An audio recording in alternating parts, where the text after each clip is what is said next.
Hello everyone, Jack the Jobber back once again. Done something a little bit different with the title, but this is the same series of Very Weird Wrestling. Don't worry about that, nothing's changed. As people have pointed out to me, you don't need to watch them in order, the numbers system might confuse people. Let's crack on. Now in the last episode of Very Weird Wrestling, I gave quite a potted history of WCW from the formation of the New World Order onwards. But now it's time to seriously buckle up everybody, because in this episode, as voted on by the good people of my Patreon, there they are on screen, that's who to blame for this, thank you very much Patreon people once again, we're going to be looking at WCW pre-Hulk Hogan heel turn.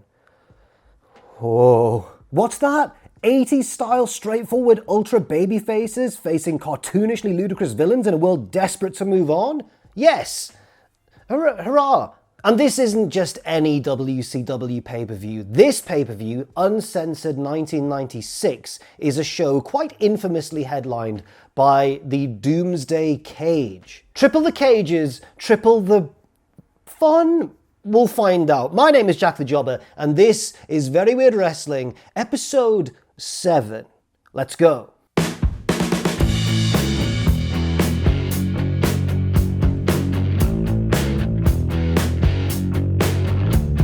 So first of all, the background situation. Hulk Hogan, the biggest wrestling star on the planet, but with a gimmick completely out of touch with the grungy zeitgeist of 1990s pop culture, joined WCW in 1994. He quickly beat resident top heel Ric Flair for the WCW title, and then feuded with the stable The Three Faces of Fear, consisting of Kevin Sullivan, former Hogan rival from back in the golden era, Earthquake, now known as Avalanche, and Hogan's real-life BFF Ed Leslie, formerly Brutus the Barber Beefcake, but now known as the Butcher. They didn't do very well against Hogan. He would kick their ass on a regular basis, especially once he was joined by fellow former megastar of the 80s, Macho Man Randy Savage. In early 95, Kevin Sullivan broke up the Three Faces of Fear and was then appointed leader of a new heel stable known as the Dungeon of Doom, of which he was their taskmaster, as it was known. And who appointed Sullivan the taskmaster, you may ask? Well, the Master, of course. Don't worry too much about the Master, he was gone before this show. Anyway, the Dungeon of Doom as a stable was such a Saturday morning cartoon with a rotating cast of monstrous villains. Even before this show, members that had already been in the stable and already left included Kamala, Vader, and everybody's favourite, yes, the Yeti. Throw up your Ys for the Yeti, everybody. Throw up those Ys right now. I unironically love the Yeti. It's pretty ironic. And the Taskmaster Kevin Sullivan, well, he achieved far more success with the Dungeon of Doom than he had with the Three Faces of Fear, because at this point, the Giant beat Hulk Hogan for the title at Halloween Havoc 95 with the help of the Yeti. Thank you, Yeti. Thank you very much. Yes, he was a mummy. And yes, he was pronounced weirdly by Schiavone on commentary, but the Yeti he was, and the Yeti he shall remain. But this title change took place under controversial circumstances. The Yeti was too much for everybody, so the title was vacated and then won by Randy Savage in a 60-man Battle Royal. And you could argue this was kind of a rehash of the old storyline leading up to WrestleMania 4 in the WWF, with Andre beating Hogan for the belt, but then the belt being vacated under controversial circumstances, and then Savage stepping in to win the tournament at WrestleMania. It was kind of like that. And it was an extra rip-off because at this point in time as well, the Giant, who would go on, of course, to become the Big Show, but at this point in time, the Giant was billed as the son of Andre the Giant himself, because they're both large, you see, so they have to be related. As 1995 became 1996, Savage would have a feud with Flair, and they'd both exchange the belt a couple of times each. Another rehash of an old WWF feud, you say? Don't know what you mean. And that's where we find ourselves at the time of this pay-per-view in March 1996. And there's a problem for the heels. Flair's the champion at the minute, but we all know that Hulk Hogan is the most unstoppable babyface in the history of the world. He'll be back for the belt pretty soon, right? Don't worry, those cunning heels have a plan, because Ric Flair and his right-hand man Arn Anderson form an alliance with the Dungeon of Doom, a mega stable called, wait for it, the Alliance to End Hulkamania. Catchy. I like that the name is their mission statement also. So tonight's main event sees Hulkamania in serious trouble as both Hogan and Savage take on 8 members of this alliance in the Doomsday Cage, a triple stacked monstrosity, which kind of reminds me of Homer's car design in The Simpsons. How on earth will our heroes survive? Well, one of them's Hulk Hogan, so he'll probably beat them all with incredible ease, but we'll find out, won't we? The fun is in the finding out, not the match. Not the match.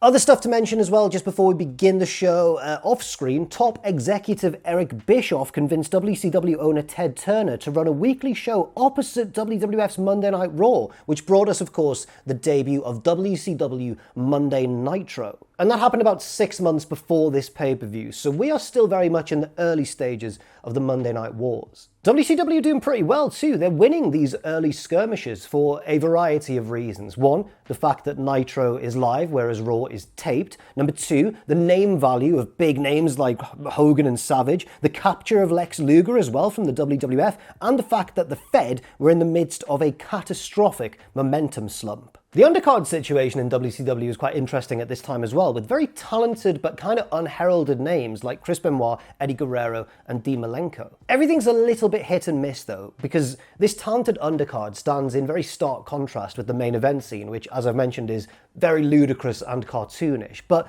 at least the future looks quite bright. And with all the background stuff out of the way and all the context we need, it's on with the show. Uncensored 1996. Everything you've wanted to see, plus the stuff you haven't thought of yet. Lex Luger putting Randy Savage in an arm lock? I would never have guessed that. It's March 24th, 96, and we are in Tupelo, Mississippi, the birthplace of Elvis Presley. Hopefully we can't help falling in love with this show tonight. Am I right, you guys? Am I right? On the call tonight, we have Dusty Rhodes, Tony Schiavone, and Bobby the Brain Heenan, and they talk about the main event stipulation. Heenan says that the match has 4 tiers and 20-something men, but it's 3 tiers and 10 men, but, you know, rock on. The opening match is for the United States Championship. First out is the challenger, a young Eddie Guerrero, who at this point is kind of a bland but very enthusiastic babyface. He's slapping hands, he's all hyped up, he has no discernible gimmick because the announce team keep talking about how young he is and how hard-working too. He's really put a lot of effort into honing his wrestling skills, says Tony Schiavone. Awesome. He'd go on to become an absolute legend, of course, but for the meantime, he's certainly trying his best. And his opponent is... what the hell is that? Don't worry, everyone. It's just our boy Conan. He takes off his mask, can we call it a mask, as he gets in the ring. Conan is defending the US title here, but is also the champion of AAA down in Mexico, and they kind of vaguely refer to him as the Mexican heavyweight champion on commentary.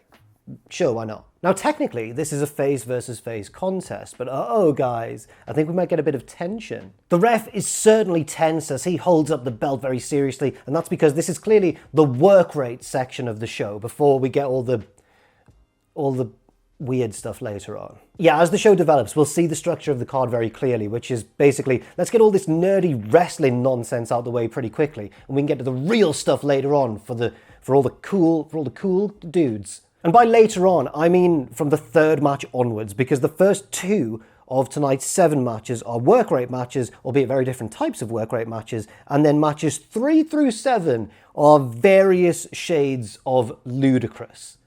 Don't pretend you're not delighted by that.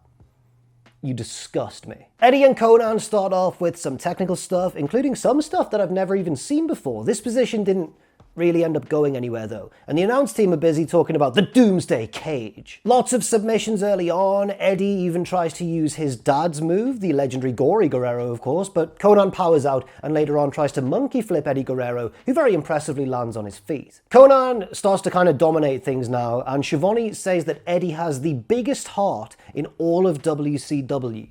Get him in that Doomsday Cage then if he's so brave. Heenan disagrees anyway, saying that Eddie doesn't have the largest heart in WCW, now he has the largest bruise in WCW after a particularly nasty bump. The finish is a weird one, with Eddie going for a leapfrog and Conan running head first, not ducking, but running into his gentleman's area. I think it's meant to be his head, but specifically if we look, it's definitely the chin. It's a classic chin to the balls spot. Eddie sells it hard immediately and Conan pins him straight away, so it's definitely not a botch, it's definitely the planned finish. And you might be thinking, oh, that's quite a clever finish. Lots of storytelling potential down the line. Did Conan do this on purpose? Is he going to turn heel? Did Eddie react too pettily to this finish and it was just unfortunate? Is Eddie going to turn heel?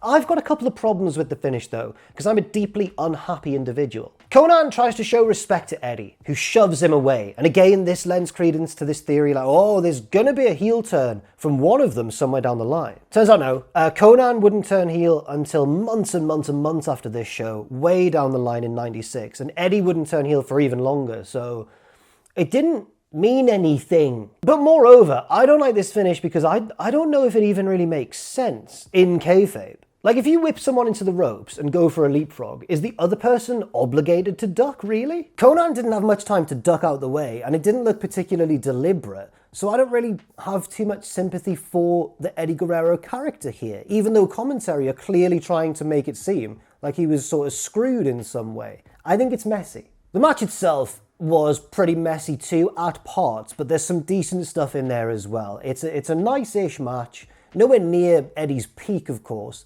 but it'll do. This is, at the very least, the second best match on the entire show.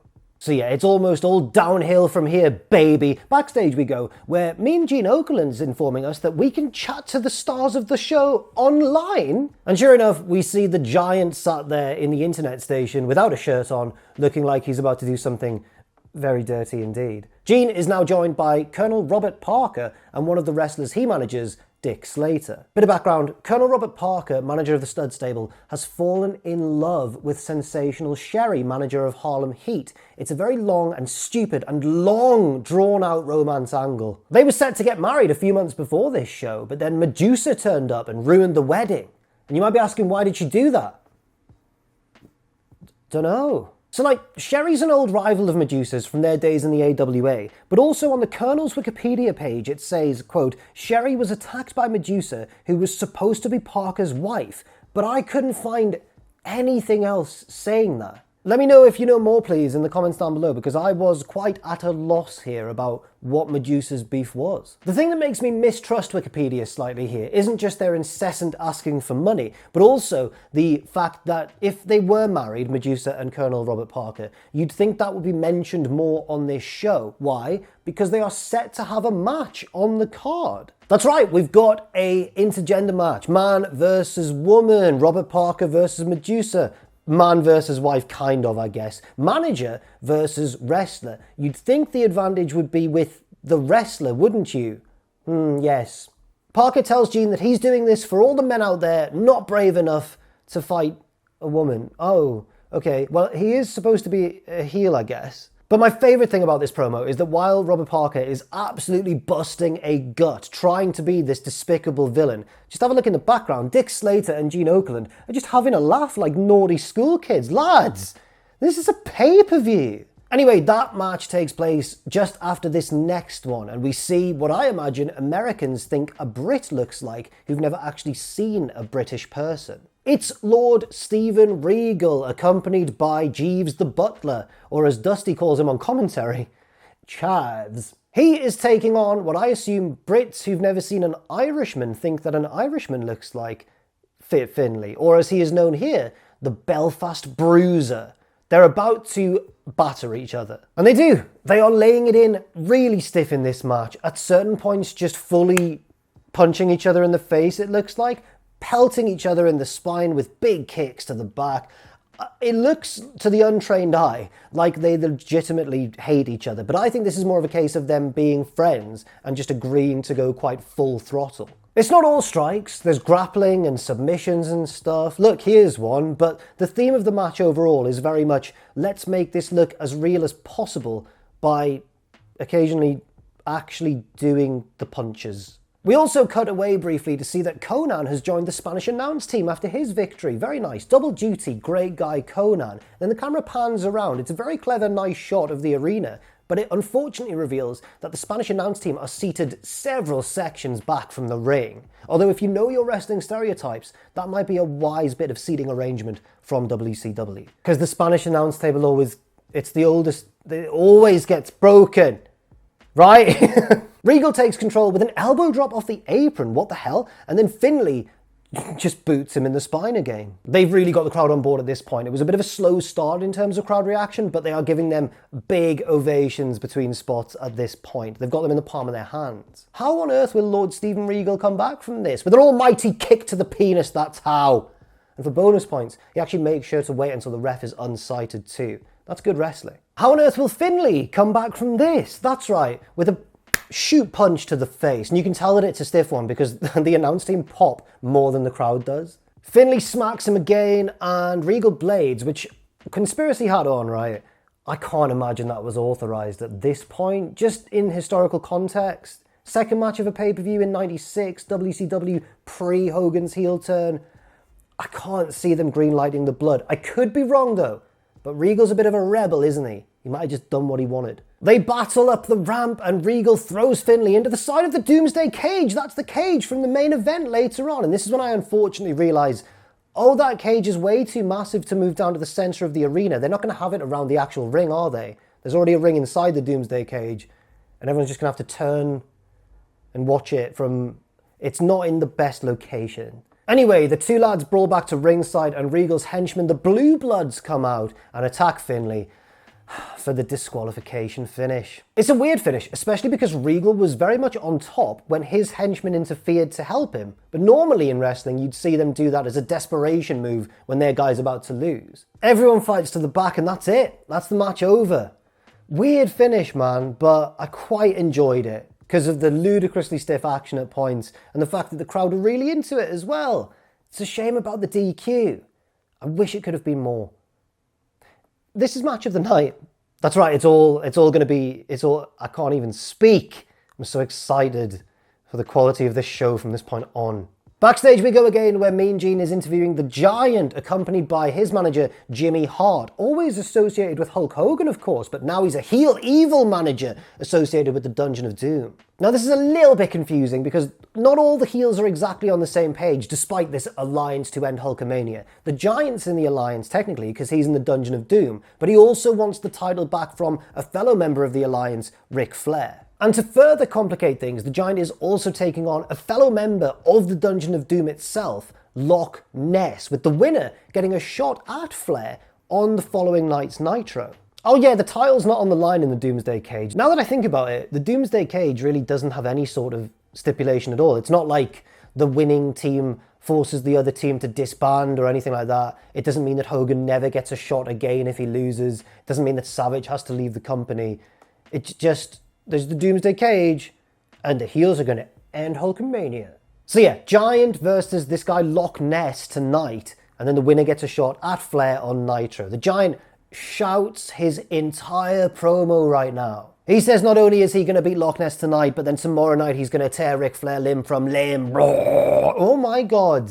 Did not know I was capable of making that note. That was disturbing. Anyway, Giant and Jimmy Hart leave, and then Mean Gene stalls for a bit, and then it's time for him to interview Giant's opponent, Loch Ness. Now, Loch Ness is an interesting one, especially if you're a British wrestling fan of like my age or older, especially for the older ones, in fact. I don't know if anybody else had this experience growing up, especially for British people out there who are the only wrestling fans in their family. Like their parents don't care about wrestling, their grandparents don't care about wrestling, they have no idea what's going on in American pro wrestling. Basically, if one of my grandparents or an uncle or somebody ever found out when I was growing up that I'd gotten into wrestling, they would without fail mention the 70s ITV sports show World of Sport. This featured the UK's only mainstream wrestling exposure at the time, and my relatives once again would mention without fail one of 3 different names from this show. Big Daddy, Mick McManus, and Giant Haystacks. Big Daddy was kind of the Hulk Hogan of the scene. He was the amazing babyface. Everybody loves Big Daddy. You've got Mick McManus, who was kind of the Ric Flair, I suppose, like the slimy, rule-breaking, smaller heel. And then you had Giant Haystacks. Loch Ness is Giant Haystacks. So yeah, Giant Haystacks, the kind of legendary monster heel of the UK in the 70s and I think a little bit of the 80s as well, found himself booked in WCW in the months preceding this pay-per-view. He joined the Dungeon of Doom and was billed as Loch Ness, despite Loch Ness being in Scotland and Giant Haystacks very much being English. But that's fine. Everywhere's a small mining town just outside of London. No, it's not okay, all right? Just to illustrate, I'm sick of this. Just to illustrate on a map, Haystacks is from what is now part of Manchester, and Loch Ness is way up here. Look at all the roadworks you'd encounter on the way. State of this country's infrastructure. God damn it. Anyway, it's time to take a look at Loch Ness's promo skills, and they are not ideal. I think the problem is that he's kind of trying to do the American cadence of speaking, which I understand why he's doing that for the American audience, but it really clashes with his Lancashire accent. And when I try and do that accent in a few moments' time, I'm actually probably going to be doing more of a Yorkshire accent. I know they're two different accents. I'm not from either area. I can't really discern the difference between the two that well. I certainly can't do it myself, and I'm sorry. I just had to say right now, I'm sorry for anyone unaware, for any Americans watching and stuff. They're two different counties, and they literally had a war in the 1400s. A series of wars, in fact. The Wars of the Roses, the Yorks and the Lancasters, the two families of those areas, like the Starks and the Lannister. It's all from our history. I'm getting annoyed. Don't know who the Baratheons are. Or the bloke with the... Oh, my teeth are gone. What I'm trying to say is, the accent that I'm about to try and do and Loch Ness's actual accent are probably going to be quite different. And I'm genuinely very, very sorry if I offend anybody. Anyway, Loch Ness says, now you listen here, Gene. Loch Ness says, you listen here, Gene. That bloody weasel face, Jimmy Hart. That weasel face, he brought me. And then he pauses, right? He starts off very bombastic. That weasel face, Jimmy Hart, he brought me. And this is what he does, right? He brought me across the ocean. What's he doing? What was that dip in intensity about? I have no idea. Literally, he goes, that bloody weasel face Jimmy Hart, he brought me across the ocean. Anyway, Loch Ness, I'll calm down. Loch Ness says, when Jimmy Hart first brought him across the ocean, he promised him a spot in the Doomsday Cage match. But now Jimmy's pulled him out of the bout. Loch Ness says he's going to take out all his frustration on Jimmy's boy, the Giant, and then he's going to earn himself a title shot. And then Gene, I couldn't believe what I was seeing. Gene goes, you should meet my neighbor. He's a dentist. That's just bullying. That's just me. Well, it's me and Gene, but I found that very rude. Colonel Robert Parker versus Medusa next. Right, let's just assess what's happened so far. First, we had a face versus face opener, which somehow ended with a heelish finish. Then we had a very grisly, entertaining brawl, which disappointingly ended in a DQ. Surely this, the third match of the night, is going to be where we get that crowd-popping babyface win, right? That would be nice. We begin with a lockup, and Robert Parker powers Medusa back into the corner of the ring, and then does a clean break. And Dusty Rhodes loses his mind laughing on commentary. I have to confess, I was surprised too at the clean break. This isn't the start of like Okada and Omega going an hour and 10 minutes. This is Robert Parker versus Medusa. Medusa wins the next exchange with an arm drag and jumps for joy at being able to do an arm drag. Just to kind of get our picture straight here, that's Medusa, who by this stage was a two-time All Japan Women's Champion and a one-time AWA Women's Champion, taking on, in kayfabe at least, a non-wrestler. But she's a woman, you see, so she does an arm drag. Everyone's like, oh my God, I can't believe it, dude.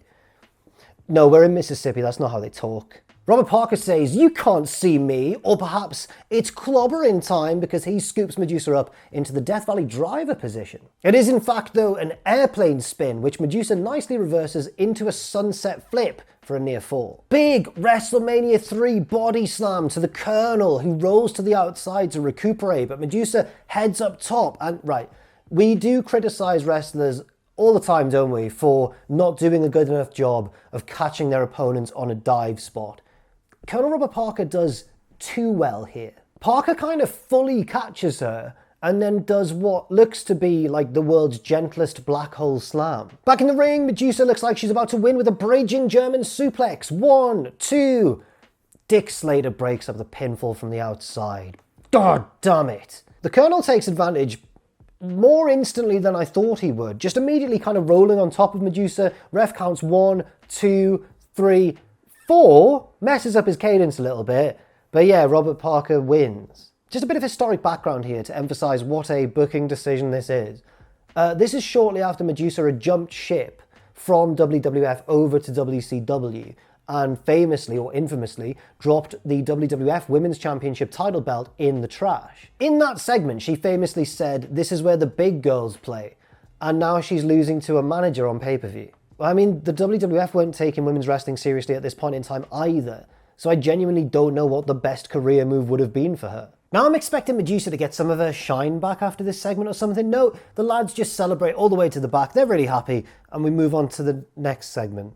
Oh. Lee Marshall is backstage and says Uncensored is already living up to its name because we've seen some of the wildest in-ring action we've seen in years. Lee, this was the midst of the Four Pillars era in All Japan. Get your wrestling hipster credentials up, please. Legendary multi-continental tag team the Road Warriors are here, fresh from stints in the WWF and in New Japan, and they're here to hype up the Chicago street fight they're taking part in later on tonight. Animal immediately talks over Hawk in the promo, who makes this face, and basically they say they're going to kick their opponents' butts tonight, those opponents being Booker T and Sting. Animal says we're all going to see why the Road Warriors are known as the Chicago Big Bullies. I thought they were known as the Road Warriors. Hawk begins his part of the promo by saying the medulla oblongata is also known as the brainstem and controls all of our bodily functions. And I'm like, what? Basically, the point is the Road Warriors are going to pull their opponents' brainstems out tonight. Whoa! And they say there's no way their opponents could legally beat them in the match tonight. And I'm like, uh-oh, is somebody protecting themselves because they're not going over? More on that match later on, but now, is it maybe time for just a straightforward babyface win, perhaps? Maybe. And our potential hero in the next match is, it's Ed Leslie, known at this stage as the Booty Man. Yeah, the Booty Man is obviously Golden Age legend Brutus Beefcake, former ally of Hulk Hogan, and then former foe of Hulk Hogan in the Three Faces of Fear stable. Since the Faces of Fear broke up, Leslie spent some time under the gimmick The Man with No Name, said to be suffering from amnesia, but that didn't last very long. Then he joined the Dungeon of Doom as the Zodiac, wearing black and white face paint and only able to say the words yes and no. Yeah, man, it's a good run. But shortly before this show, though, the Zodiac was revealed to have been a spy for Hogan this entire time. Oh, the Dungeon of Doom, you have been rizzle-razzled, you have, by Hogan and his best friend Ed Leslie. It's great, it's storytelling. So now Ed Leslie is a babyface again. His new gimmick is the Booty Man, described quite efficiently on his Wikipedia page as a man infatuated with his own buttocks. It's as good as it sounds. And the thing that surprises me most is that somehow Billy Gunn would turn basically this same gimmick into his meal ticket for decades. Scissor me, Daddy Zodiac. Oh my God. Anyone who's never watched AW, by the way, that might not make total sense, but it does, trust me. Booty Man's heelish opponent tonight is Diamond Dallas Page, and their feud is centered around DDP's wife, Kimberly Page. In this storyline, she's known as the Booty Babe. Another element of this story is that DDP has recently lost all of his money and is kind of wearing janky ring gear tonight. This is possibly inspiration for the whole Baron Corbin gimmick, now that I think about it. This match also has special stipulations. If DDP wins, then Kimberly Page has to go back to being his valet. But if the Booty Man wins, then DDP has to retire. And also it's an I Quit match too. Remember that, that's important. Not important in the slightest. Also, a key part of the Booty Man's gimmick is dancing, and nobody ever really mentions it. He just loves dancing. Look at him go. There's nothing behind those eyes. DDP starts off trying to fight the crowd, perhaps reasoning that a fight with the crowd would actually do more for his career than a feud with the Booty Man. And I'm like, all right, he's just stalling, but the match is going to begin soon. But they just keep stalling and keep stalling. Like, this match is straight out of the 80s. It honestly would not look out of place on the WrestleMania 1 card 11 years prior. They do a pose down, and to my absolute horror, the Booty Man is over. They start to wrestle, and then DDP breaks it off so that he can argue with the crowd some more, and then the Booty Man knocks DDP out of the ring, and then he starts to dance. And I'm hating every second of this. DDP threatens the ref as he gets back in the ring, and then the ref shoves him, and DDP bumps for the ref all the way back down to the floor. And I'm like, what am I watching? More stalling, And then DDP does the classic heel spot of trying to walk out of the match. I normally like DDP as well. Booty Man chases him down, brings him back to the ring, turnbuckle smashes. DDP gets dizzy, falls through the ropes to the outside, accidentally walks into the ring post, and then falls over the crowd barricade. This is an I Quit match. Kimberly Page walks down to the ring to support the Booty Man, who is just absolutely dominating this one. Like, DDP mocks his dance at one stage and Booty Man clocks him with a right hand. I'm like, the Booty Man is basically Hulk Hogan in this match. At one point there's a miscommunication as DDP, I think, does a drop down or bumps off nothing, and then the Booty Man reaches down to get him. They sort of just fall on top of each other, and on commentary Schiavone says, "What was that?" He doesn't even try and hide it. DDP starts to get the upper hand finally, and at this point I realise that the referee is actually counting pinfall attempts, so they lied to us. This isn't an I Quit match at all, even though it was billed as an I Quit match. It's actually not. It's a normal singles match. Why are they No, it's my own fault. It's my own fault. I'm the one watching this of my own choice. Well, the Patreon voted on it, but it's my own fault, really. Like the video if you're enjoying it. Smash that like button, you guys! Kimberly Page flirts with the ringside camera, but that's not the important part here. I swear in the background, DDP argues with the ref again, who once again pushes him, and he bumps for a second time. That's 2 bumps off a referee. Who put this match together? DDP argues with Kimberly Page on the apron, then kisses her, and she slaps him, and he rebounds into Booty Man's finisher, the high knee, or high knee, get it? And mercifully, this one is over. Booty Man and the Booty Babe celebrate on the outside with, frankly, a quite disgusting kiss. DDP is rightfully annoyed about this and tries to break it up, but the ref easily gets in his way and deals with him. And on commentary, they are forced to remind us that yes, DDP has lost. He will now be leaving the company forever. He'll be back within 2 months. It's hard to care when none of it matters at all. It's okay, I'm fine. Interestingly, Booty Man would try to turn heel later on in '96. I know you're thinking, but he's the purest babyface around. I know, but he would try and turn heel the night that heel Hogan won the title for the first time and bring a giant cake down to the ring to try and celebrate with the NWO. But it didn't go well for him. Whatever you do, don't Google Booty Man birthday cake like I did when I was researching this video. It brings up some weird stuff. Backstage, Mean Gene is with Jimmy Hart again and also another member of the Dungeon of Doom, another one in the main event, the Doomsday Cage match. It's Lex Luger, everybody. Now, Luger is quite an important and quite interesting character as well around this time. He's a heel, he hates Hulk Hogan, he's in the Dungeon of Doom, but his tag partner and fellow tag team champion and best friend is the ultra babyface Sting. Jimmy Hart says it's an important night and presents Luger with a jacket with an image of himself, Lex Luger, on it. And then Jimmy drops the jacket. He says, "I love you, Lex," and he drops the jacket at his feet and runs out of the room. Like an NPC giving the player character an important item and then disappearing from the quest forever. I think the story here is that the heels, the Dungeon of Doom, are worried about Luger's babyface tendencies despite being a heel also. And they're trying to really butter him up so that he is of use in the Doomsday Cage later on. Luger finishes the interview by himself because Jimmy's run away in tears. Luger says, "It's an emotional night for me as well, because not only am I in this very dangerous match later on, but also tonight, my best friend, my co-tag team champion Sting, is taking on the Road Warriors without me there to watch his back." It's interesting. You don't often see storylines like this, and I think it's, in the landscape of early '96 WCW, I'd say it's almost revolutionary.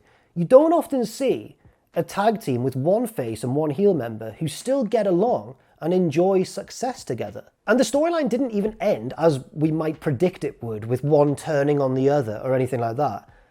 It ended in similarly kind of nuanced fashion. That's because when the NWO came along, the fake Sting, of course, joined the group, and Luger thought that was the real Sting. And then when it was revealed that it wasn't the real Sting at all, and Sting would never turn heel, he would never join the NWO, well, that's when he felt betrayed by Luger, felt betrayed by his friend, and they sort of slowly drifted a bit. How can that story be so thoughtful and slow-paced? And then you've also got, like, the Booty Man. Even then, they never really fully turned on each other, even joining the Wolfpack together when the NWO splintered into 2 different groups.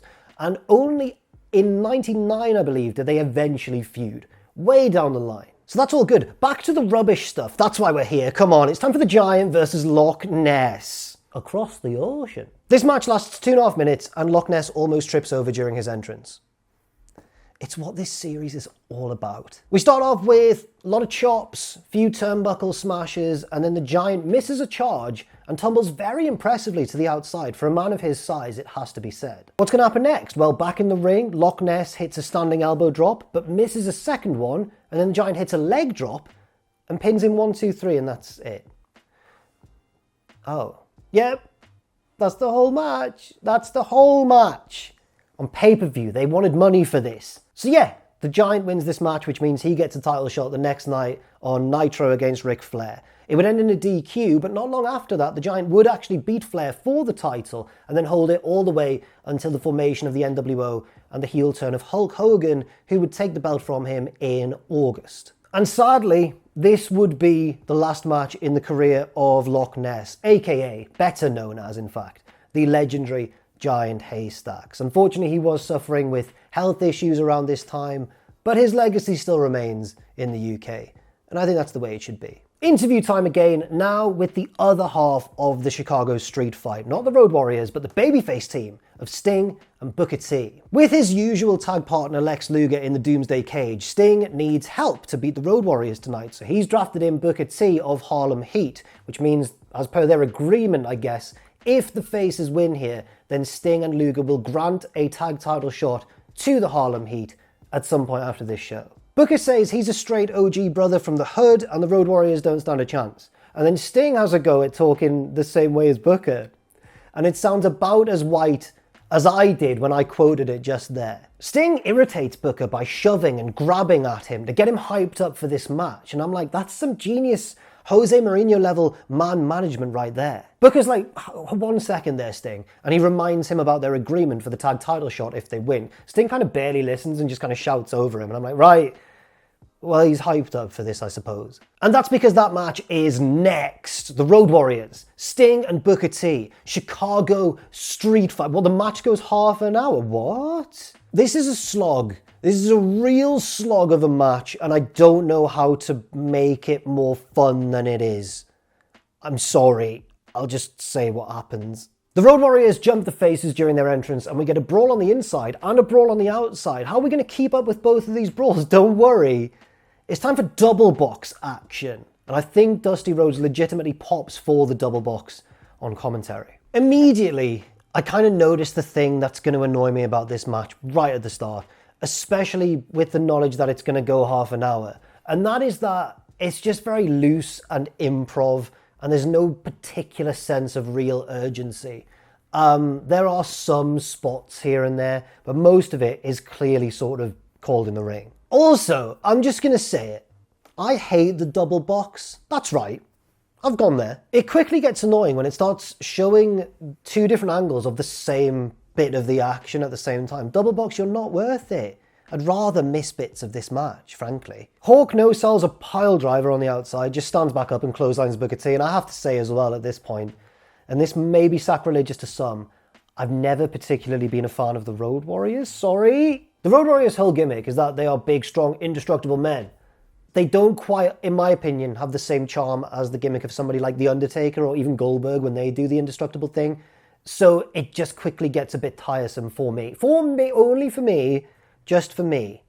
But if you agree with me, rock on, brothers. Half of the fight spills to the ramp and Sting briefly disappears behind the curtain. Where's he gone? He's gone to get a chair, which he uses to press the advantage when he comes back out. And then we get double box again. Go away, double box. I don't need to see the bit in the ring. We know Hawk isn't going to tap out to an armbar. He's Road Warrior Hawk. Everybody heads back to the ring. Hawk takes another pile driver from Sting this time. Stands straight up again.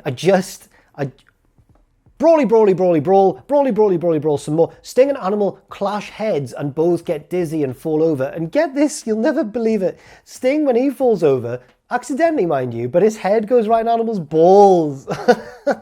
Booker T catches Hawk coming off the top with a mid-air dropkick. It's very nice from Booker, but I just find it hard to get excited even when the faces are on top, because it doesn't matter what they do to the Road Warriors, they're back on their feet within seconds. Brawly, brawly, brawl some more. And then Booker misses an elbow drop, but does the spinneroonie to get back to his feet, like he's just accidentally hit the taunt button or something. But it doesn't really matter because the Road Warriors are still in control for like 90% of the time. Sting just walks off at this point. I'm like, I don't blame you, mate. But no, he's gone to get more weapons. A pair of broomsticks this time for he and Booker to really take control. You'll never guess what happens. Yeah, the Road Warriors commandeer the weapons and continue to press the advantage.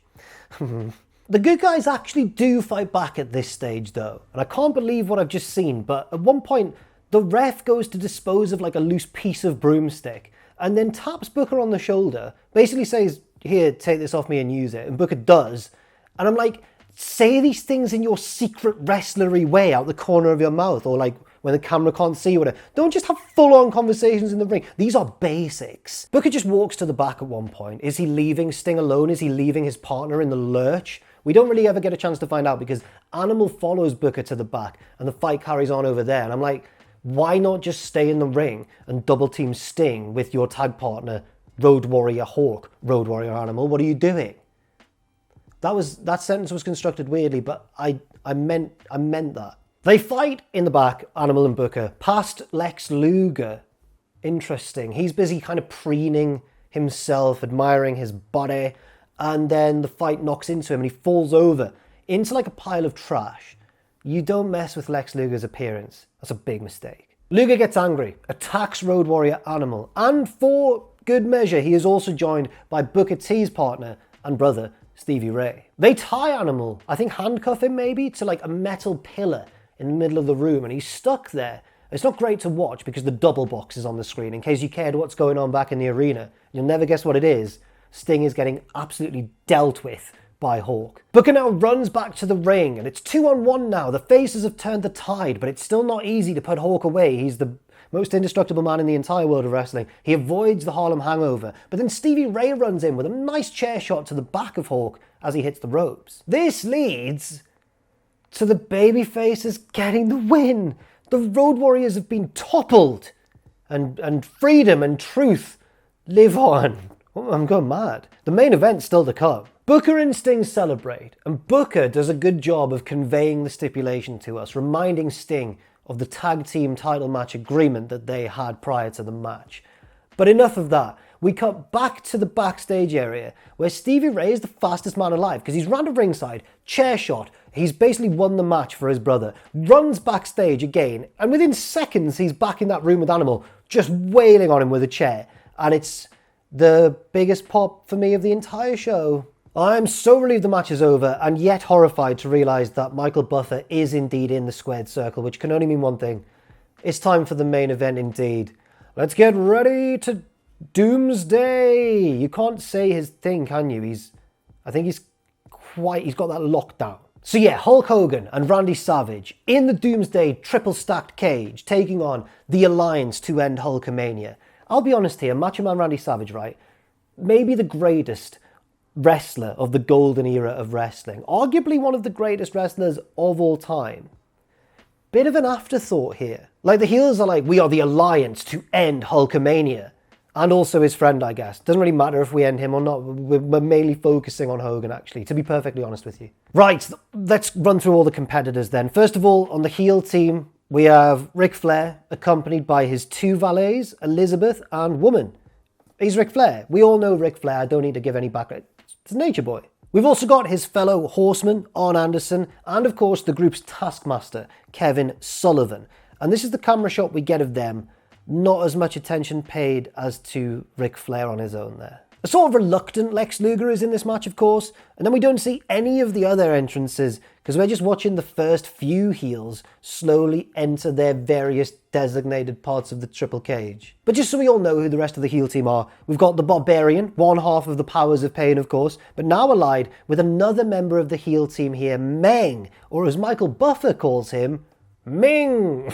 We've also got the Ultimate Solution, a hugely muscular man who has been brought in specifically to help end Hulkamania once and for all, and would also go on to play Bane in the 97 Batman and Robin, the one that was critically panned, yes, but that's not his fault, you know? The Ultimate Solution, a bit of a fact about him, his ring name initially was something very similar but slightly different. Then they had to change it to the Ultimate Solution because they realised that the other name had all sorts of connotations.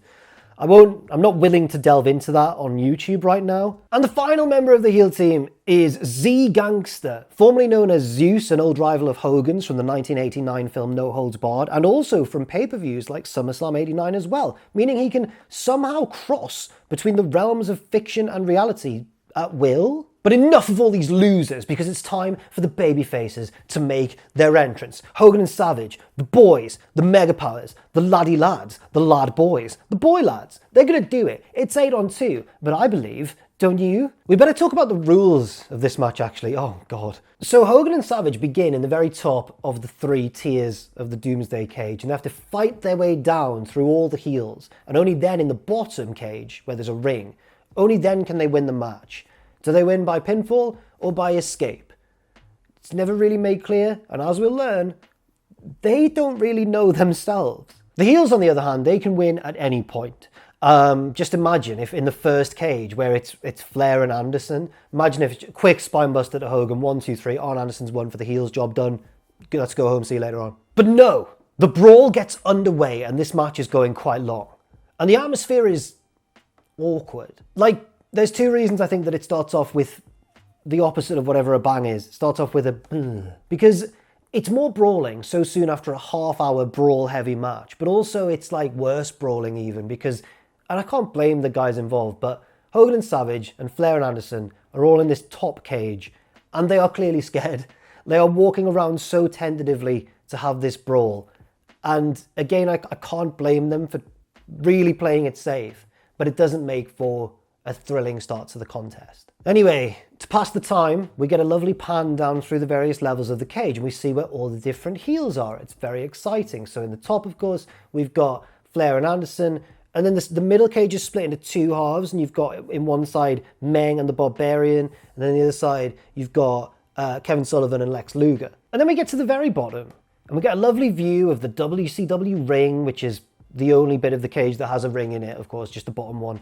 And I realise, where's the rest of the team? Where are the Ultimate Solution and Z Gangster? Were they not meant to be stationed there?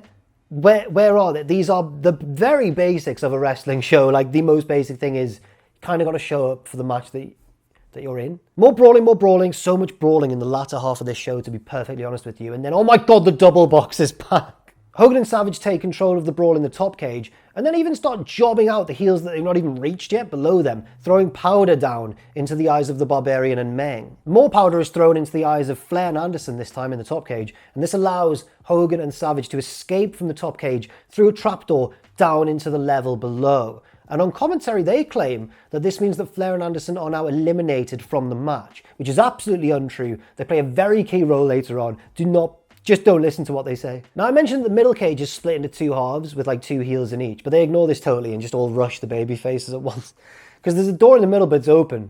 And they just rush them, beat them down. But they beat Savage down. Savage takes so much punishment in this match. And Hogan, he's really strong, he's Hulk Hogan. Jimmy Hart has climbed the scaffold at the side, like the entrance scaffold. He's like halfway up and he slips something through the bars. There's so much going on, I'm not quite certain what it is. I think it's a key to allow Flair and Anderson to open that trapdoor and rejoin the match. But that's never really made clear. And I'll just say it as well.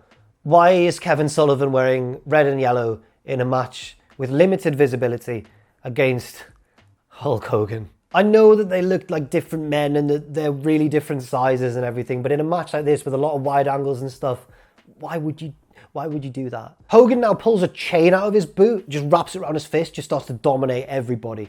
Meanwhile, on commentary, Schiavone says, this tops everything we've ever seen.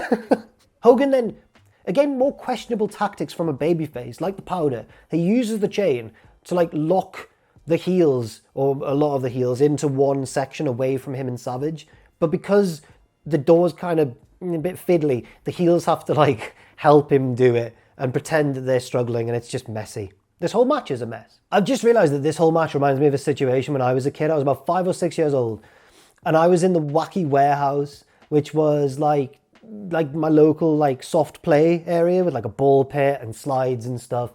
And I was in there once. I think I'd gone with my younger brother, but I was like, it was him and his friends, and I was like a bit too old and too cool at like 5 or 6. I was like, no, I want to hang out with lads my age. And luckily there was a boy my age, but I think he was slightly older. He was certainly more confident than me.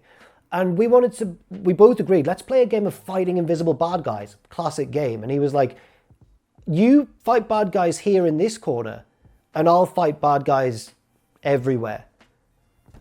And I agreed to that. I had to stand in one spot and like, yeah, while he ran around all over the place like a ninja. What I'm saying is I am Randy Savage in that situation and he is Hulk Hogan. Actually, no, it's worse than that for Randy, because at least I wasn't getting beaten up in my own imaginary scenario. I didn't sell for those invisible bad guys, but Savage is getting the crap kicked out of him here throughout. That memory's made me sad. Suddenly the Doomsday Cage is rendered useless because Hogan and Sullivan spill out of the side of the cage onto the scaffold surrounding it. Ready? Hogan then tries to push Kevin Sullivan off the scaffold to his presumed doom. So far, the babyface's tactics in this match have been throwing powder in the eyes, using a chain hidden in Hogan's boot, and now attempting to off somebody live on pay-per-view. Sullivan turns the tables and tries to do the same to Hogan, and I am daring Schiavone at this point. I'm daring him with my mind. I'm like, you dare pretend that this is worse than what we've just seen Hogan do.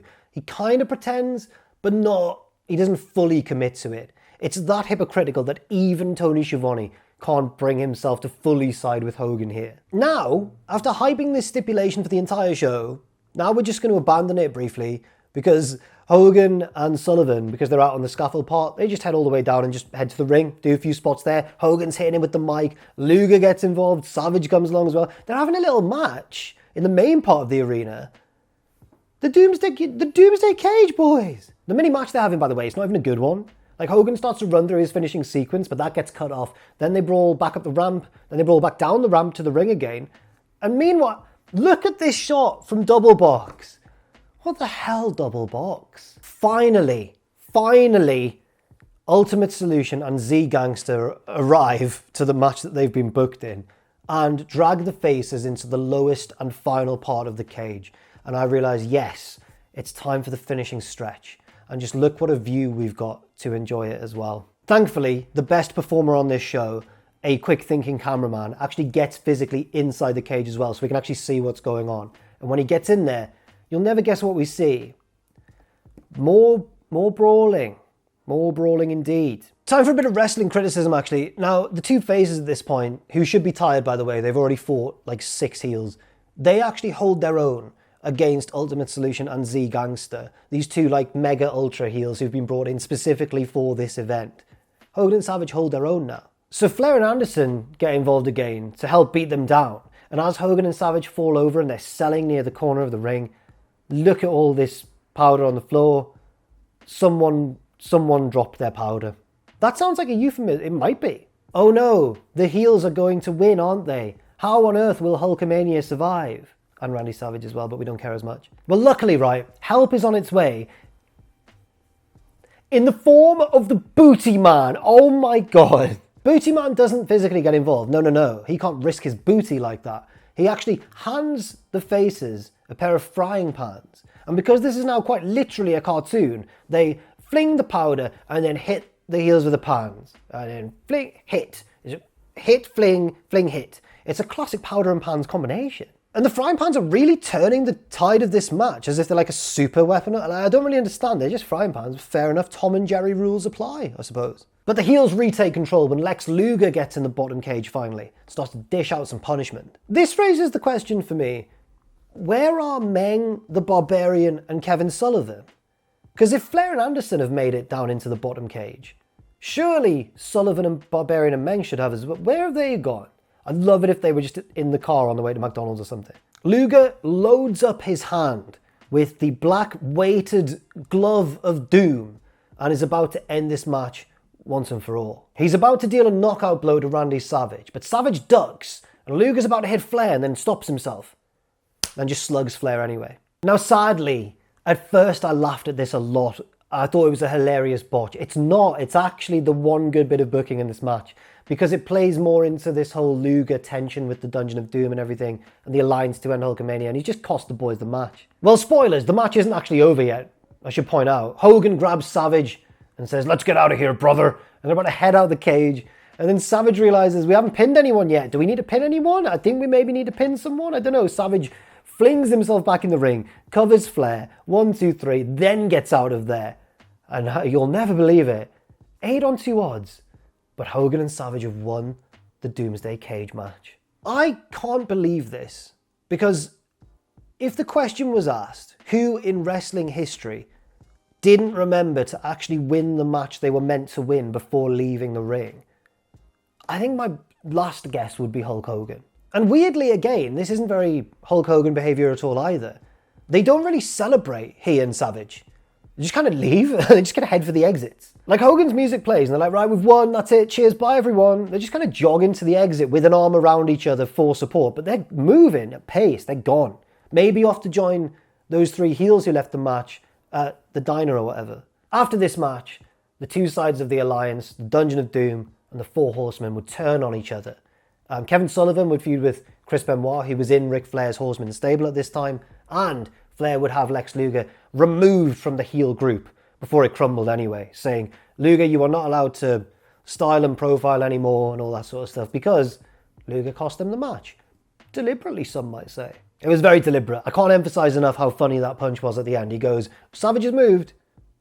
Like, I've exaggerated only slightly there. But really, all these heel maneuverings and changes in the situation of the heel makeup of WCW would be fairly irrelevant in a few months anyway, with the arrival of Scott Hall and Kevin Nash and the formation of the NWO, with Hulk Hogan shockingly turning heel and kicking off a new era, a new trend, a new direction in pro wrestling. They changed the industry forever by doing that. Not this show didn't, though. And thankfully, it's over. And weirdly, because the 2 faces didn't really stick around and celebrate much after the match, they just ran away. The show ends with like a sign-off from the announce team, and it feels really old school. Like, we have the 3 announcers there, but then Heenan storms off because he's angry. He's like, in protest, I'm leaving because the babyface has won. So we actually end the show, the pay-per-view, with Schiavone and Dusty kind of just stood there, arms around each other like 2 old friends at the end of a wedding. And I'm like, that's kind of cute, actually. An unusually wholesome end to an awful show. So I hope you've enjoyed it. And I guess the moral of the story is that friendship wins the day. The Alliance to End Hulkamania couldn't stay friends, and they lost. Whereas Schiavone and Dusty stayed friends, and they get to close out the show. Yeah. So yeah, bad pay-per-view, really bad. Maybe the worst one I've done on this channel so far. You could say the first 2 matches were decent, at least. But then everything after that was like various shades of bad. And you could even argue that every single match finish on the show was bad as well. The back end of the show particularly was bad. The Chicago Street Fight was really plodding and slow-paced. And then that main event was honestly one of the weirdest main events I've ever seen in a pay-per-view, with the ludicrous stipulation, the illogical action, and the fact that Hogan absolutely destroyed these 8 supposedly very terrifying heels, and Savage kind of helped as well. So there you have it. That was Very Weird Wrestling episode 7. Do check out the other stuff on the channel as well. And thank you very much for watching. I've been Jack the Jobber. That was bad. And I hope you're all doing good. Thanks, guys. I'll see you next time. I don't know what to say.